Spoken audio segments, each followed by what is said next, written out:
A ship carrying the King of Naples and his party fights to stay afloat as the Tempest begins in the midst of a storm. Prospero and his daughter Miranda are on the ground, watching the storm engulf the ship. Prospero explains that his foes are on the ship and that he used magic to cause the storm. Prospero claims that Antonio, his younger brother, betrayed him and stole his title and possessions even though he was the legitimate Duke of Milan. Prospero and Miranda were abandoned at sea with nothing more than a raft 12 years prior. They both somehow escaped and made it to this island without incident, where Prospero gained the ability to use magic that he now employs to control everyone on the island. Prospero arrived and freed a sprite named Ariel who had been held captive by the sorceress Sycorax. Ariel wants to be free, and he will be in 2 days, according to the promise. The last person to live on the island is Caliban, who Prospero has sold into slavery. He is the son of Sycorax and the devil. Caliban is a primitive man who merely wants his island given back to him so he can live by himself peacefully. The royal entourage is soon dispersed into 3 groups after being dumped ashore from the ship.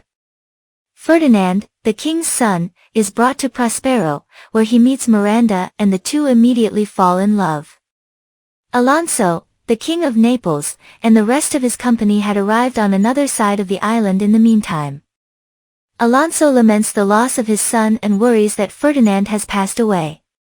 Along with Sebastian, the king's younger brother, Prospero's younger brother Antonio has also washed up on the coast. Sebastian is quickly persuaded by Antonio that he should kill his brother in order to succeed in the kingdom. Similar to Antonio's 12-year-old plot against his own brother Prospero, this assassination attempt against Alonso bears certain similarities. The court jester and butler, 2 more members of the royal party, have also arrived on land. Trinculo and Stefano each find Caliban by chance, and each realizes right once that they may profit by selling Caliban as a monster found on this lonely island. Caliban, Trinculo, and Stefano are soon inebriated after Stefano arrived on the shore in a wine cask. While intoxicated, Caliban devises a plan to kill Prospero and enlists the help of his 2 new friends. Ariel, who is listening, alerts Prospero of the plot. The two still manage to find time to meet and profess their love, which is actually what Prospero had planned. In the meantime, Ferdinand has been kept occupied, and Miranda is not allowed to speak to him. After that, Prospero throws a mask to commemorate the young couple's engagement, during which goddesses and nymphs sing and dance for the pair. Alonso and the rest of the royal party have been looking for the king's son while Ferdinand and Miranda have been enjoying their love.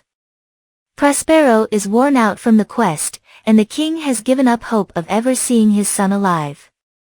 Prospero brings ghosts and an imagined dinner before the king's guests because he is worn out from the search and the king has given up hope of ever seeing his son alive. The banquet disappears as a godlike voice condemns Antonio, Alonso, and Sebastian of their transgressions. Alonso, Antonio, and Sebastian flee as the men scatter in fear.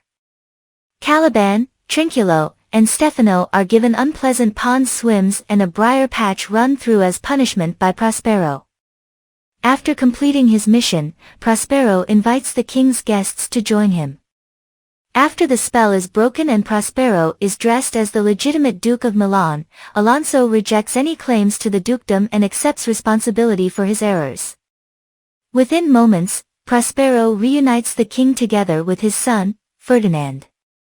Alonso is particularly pleased to find out about Miranda's existence and that Ferdinand will marry her. Prospero then turns to his brother, Antonio, who offers no regrets or apology for his perfidy. Nevertheless, Prospero promises to not punish Antonio as a traitor. When Caliban is brought in, Caliban tells Prospero that he has learned his lesson.